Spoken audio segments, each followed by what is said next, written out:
रात का समय था। दिसंबर की ठंडी हवाएं जैसे हड्डियों को चीर रही थी। उत्तर प्रदेश के एक छोटे से कस्बे में स्थित गौरीगंज रेलवे स्टेशन, जो दिन में भी वीरान रहता था, उस रात पूरी तरह खाली पड़ा था। सिर्फ एक कमजोर बल्ब प्लेटफॉर्म नंबर 2 पर झूल रहा था, जिसकी रोशनी हवा के झोंकों से कांप रही थी। स्टेशन मास्टर अजय तिवारी उस रात ड्यूटी पर अकेले थे। दोपहर में ही फोन आया था कि रात 12:40 पर एक स्पेशल ट्रेन गुजरेगी, जिसे प्लेटफॉर्म पर नहीं रोकना है, बस सिग्नल क्लियर रखना है। अजय ने पहले कभी इस समय कोई ट्रेन नहीं देखी थी। उन्होंने रिकॉर्ड बुक में चेक किया, वहां इस स्पेशल ट्रेन का कोई उल्लेख नहीं था। करीब 11:50 पर एक परछाई प्लेटफॉर्म के किनारे से धीरे धीरे चलते हुए आई। वो एक औरत थी, लंबा काला कोट पहने, बाल खुले हुए और चेहरा अंधेरे में ढका हुआ। अजय ने पास जाकर पूछा, मैडम, यहाँ कोई ट्रेन अभी नहीं रुकेगी, आप कहाँ जा रही हैं? औरत ने धीमे से सिर उठाया। उसकी आंखें असामान्य रूप से चमक रही थी, जैसे गीले पत्थर पर चांदनी पड़ रही हो। उसने ठंडे स्वर में कहा, मैं उसी ट्रेन का इंतजार कर रही हूँ जो आने वाली है। अजय के शरीर में एक अजीब सिहरन दौड़ गई।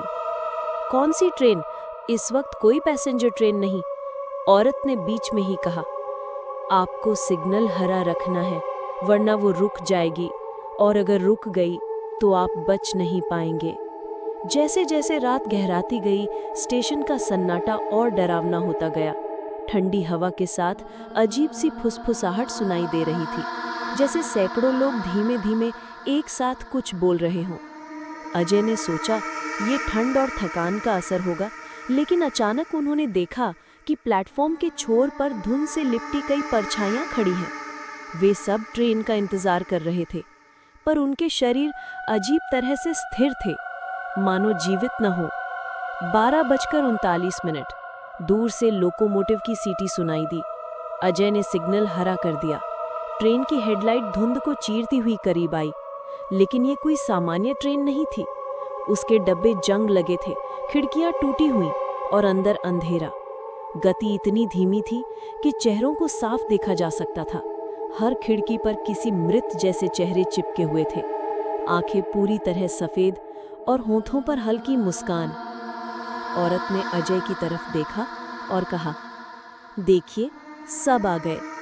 ट्रेन बिना रुके आगे बढ़ रही थी, लेकिन जैसे ही इंजन अजय के पास से गुजरा, उन्हें महसूस हुआ कि किसी ने उनके कान में फुसफुसाया, आ जाओ, टिकट ले लो। अजय ने पीछे मुड़कर देखा। प्लेटफॉर्म पर खड़ी सारी परछाइयां धीरे धीरे ट्रेन की तरफ बढ़ रही थी और बिना दरवाज़ा खोले एक एक करके उसमें समा रही थी। उन्होंने देखा कि वो औरत भी ट्रेन में चढ़ने लगी, लेकिन जाने से पहले रुककर बोली, आज सवारी पूरी नहीं हुई, तुम्हारा नंबर कल है। अजय पूरी रात जागते रहे, लेकिन सुबह होते होते उन्हें लगा कि ये कोई बुरा सपना था। पर जब उन्होंने रिकॉर्ड बुक देखी तो उसमें एक नई एंट्री थी, special train number 409, station master Ajay Tiwari, boarding tomorrow, उनके हस्ताक्षर के साथ, जबकि उन्होंने कभी हस्ताक्षर नहीं किए थे। अगली रात ठीक 12:40 पर ट्रेन फिर आई। इस बार प्लेटफॉर्म पर सिर्फ अजय खड़े थे। उन्होंने भागने की कोशिश की, लेकिन पैरों में जैसे किसी ने सीसा भर दिया हो। दरवाज़ा अपने आप खुला और अंदर से वही औरत मुस्कुराते हुए बोली, चलो, टिकट काउंटर बंद हो गया है। अजय ट्रेन में चढ़ गए। दरवाज़ा बंद होते ही ट्रेन तेज़ी से धुंध में गायब हो गई। अगली सुबह स्टेशन पर नया मास्टर आया। उसने प्लेटफॉर्म पर पड़ा एक पुराना ट्रांजिस्टर उठाया, जिसमें सिर्फ एक ही वाक्य बार बार दोहराया जा रहा था, गौरीगंज से अंतिम प्रसारण,